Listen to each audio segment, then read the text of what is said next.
নমস্কার, আমি প্রলয় পাত্র, এমডি টিএনজিসিএল।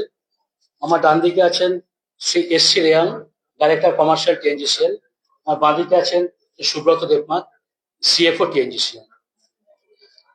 আজকে আপনারা দেখতে পাচ্ছেন বাইরে একটা বিক্ষোভ হচ্ছে।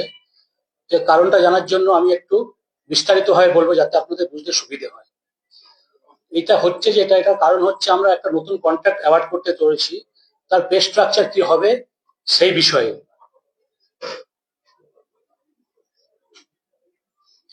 এখনো পর্যন্ত যা হয়ে এসছে, যে পে স্ট্রাকচার কি হবে তার কোনো প্রথমাফিক নিয়ম কানুন ছিল না।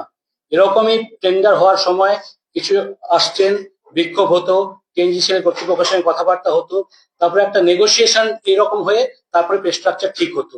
প্রতি বছর তাই হয়ে এসছে। তো আমি যখন গতবার টিএনজিসিএল এমডি চার্জ নিই, আমি বলেছি যে একটা ট্রান্সপারেন্ট সিস্টেম ইন্ট্রোডিউস করতে হবে। কারণ আমি তো অনেক জায়গায় কাজ করে এসেছি, আমার 30 বছর হয়ে গেল।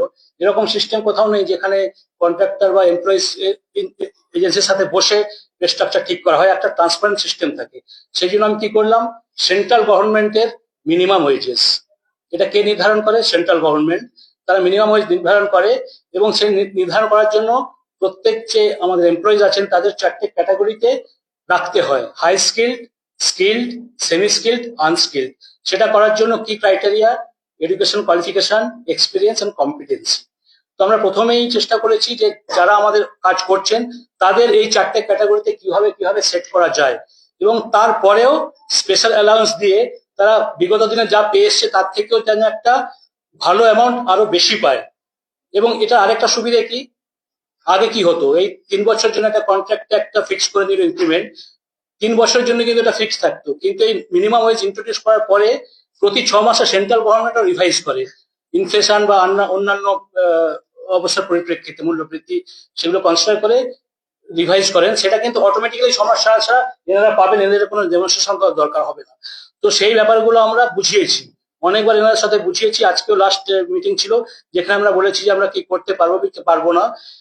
কিন্তু মূল দাবি এনাদের হচ্ছে, মানে কিছু আছেন যাদের শিক্ষাগত যোগ্যতা হিসেবে তারা হাইলি স্কিলে পড়েন না, কিন্তু তাদের দাবি হচ্ছে তাদের শিক্ষাগত যোগ্যতা যাই হোক না কেন, যেহেতু তাদের এক্সপিরিয়েন্স আছে, সেই জন্য ওদের ইঞ্জিনিয়ার যে হাইলি স্কিল ক্যাটাগরি তাতে রিক্রুট করতে হবে। এখানেও আমরা একটা প্রভিশন রেখেছি যে কেউ যদি মনে করেন যে সে বেটার স্কিলের কম্পিটেন্সি তার আছে, তার জন্য আমরা আলাদা করে বসবো, ব্রিফ বায়োডাটা জমা করুক। আমরা একজন ইন্ডিপেন্ডেন্ট টেকনিক্যাল কোয়ালিফাইড পার্সন থাকবে, আমরা না, আমাদের সাথে তিনিও থাকবেন, যাতে আনবায়াসড হয়ে দেখা যায় যিনি ক্লেম করছেন যে আমি হাইলি স্কিলড পাই তিনি সত্যি তার যোগ্য কিনা। সেই অপশন দেওয়া আছে, কিন্তু তার সাথে ওনারা শুনতে রাজি নন। ওদের ওই দাবিতেই অনড়, 4-5 জনের জন্য এটা।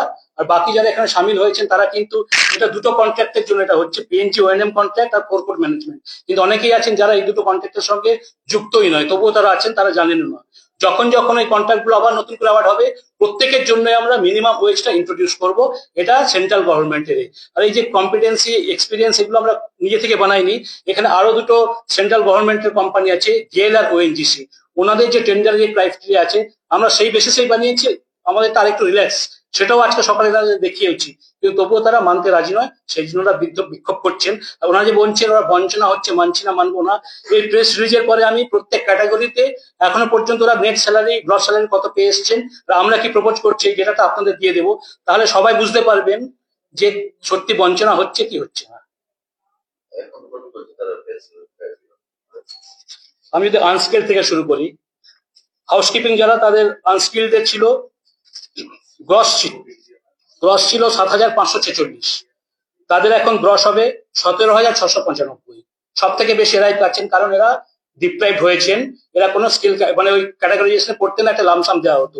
তো এনাদের ক্ষেত্রে ইনক্রিমেন্ট হচ্ছে 74.4% গ্রসে, আর নেটটাও এনাদেরই হাতে থাকবে 75.8%। এবার যদি আমি যারা গ্যাস বয় দেয়, ডিএসএম অপারেটর বলে, তাদের যদি ধরি, তারা পেতেন 17,685, এখন তারা পাবেন 21,181। এটার গ্রসে বৃদ্ধি হচ্ছে 3,496, পার্সেন্টেজে 19.8%। এরপর যদি আমরা সুপারভাইজার লেভেলে ধরি, ওনারা পেতেন 20,846, এখন হবে 24,102। তো নেট বাড়ছে 32,356, নেট মানে আমি গ্রসের কথা বলছি, আর পার্সেন্টেজ 15.6। সেই রকম যারা পেট্রোলিং ম্যান, যারা পাইপ লাইনের হেলথ চেক করার জন্য ফুড পেট্রোলিং করেন, তারা পেতেন 20,402, তারা এখন পাচ্ছেন 22,893, 2,491 বাড়ছে ওদের। হেল্পার যারা তারা পেতেন 16,654, এখন পাবেন 19,346, 2,692 বাড়ছে। যারা সাইট ইনচার্জ তারা পেতেন 24,700, এখন পাবেন 26,925, 2,225 টাকা বাড়ছে। যারা প্লাম্বার তারা পেতেন 21,766, এখন পাবেন 25,889, 4,123 টাকা বাড়ছে। ওয়েল্ডারেরও তাই বাড়ছে। আর যারা ইঞ্জিনিয়ার তারা আগে থেকে বেশি পেয়ে এসছেন, তাই ওদের বৃদ্ধিটা কম। ওনারা পেতেন 19,954, এখন পাবেন 31,805, 851 টাকা সেটা পাচ্ছে। এই ক্যাটাগরি। হ্যাঁ, এটা এফেক্ট হবে অ্যাকচুয়ালি, আমাদের টেন্ডার হয়ে গেছে, প্রাইস বিটও খুলে গেছে, যেহেতু এগুলো হাই ভ্যালু আইটেম আমাদের বোর্ডে এটা অ্যাপ্রুভাল নিতে হয়। তো আমাদের বোর্ড মিটিং আছে 28 তারিখ, তো বোর্ড মিটিং এ আমরা এই প্রপোজাল করবো, এটা অ্যাপ্রুভ হয়ে যাবে। তারপর থেকেই নতুন কন্ট্রাক্টটা কার্যকরী হবে, আর তাতে এই বেতন ক্রমটাই আমরা ইমপ্লিমেন্ট করব।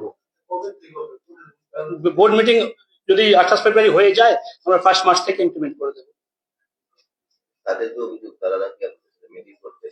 করেছি, আমি একাধিকবার মিটিং করেছি, আজকে সকালেও মিটিং করেছি। না, ওই তো কিছু আছে যারা এমপ্লয়ি, তাদের শিক্ষাগত যোগ্যতা হিসেবে তারা সেমি স্কিল্ডে পড়েন, তারা হাই স্কিলে পড়েন না, কিন্তু তাদের দাবি যে যেহেতু তারা এক্সপিরিয়েন্স আছে তাদের হাই স্কিলে করতে হবে। তো আমি সেটা মানা করি না, আমি বলেছি কম্পিটেন্সি চেক হবে। তার জন্য যেটা আগেই বললাম যে ইন্ডিপেন্ডেন্ট একজন আসবেন, টেকনিক্যাল কোয়ালিফাইড, তিনি আমাদের সামনে বসবেন, আমাদের সামনে বসবো। যে বলছেন যে আমি স্কিল থেকে হাই স্কিল বা সেমি স্কিল থেকে স্কিলের কম্পিটেন্সি আছে, তারা ওদের রেজিউম জমা করবেন কন্ট্যাক্ট হওয়ার পরে ইঞ্জিনিয়ার ইনচার্জকে, ইঞ্জিনিয়ার ইনচার্জ সেটা ফরওয়ার্ড করবেন, আমরা রিভিউ করব, তারপর ইন্টারভিউ করব, যার কম্পিটেন্সি আছে তাকে নেব। কারোর সঙ্গে আমাদের ব্যক্তিগত কোনো ব্যাপার নেই, আমরা তো কাউকে ব্যক্তিগত হিসেবে দেখছি না, এটা সমষ্টির ব্যাপার। 5-6 জন আছে, শুধু 5-6 জন আছে, তারাই এটা করছেন। আর এটা আমরা প্রশাসনের সর্বোচ্চ পর্যায়ের ব্যাপারটা অবহিত করে রেখেছি। তারা বলেছেন যে এরকম আবদার তো মেনে নেওয়া যায় না, তো আপনারা আপনাদের থাকুন। ল অ্যান্ড অর্ডার হচ্ছে স্টেটের দায়িত্ব, ওটা ওনারা দেখে নেবেন।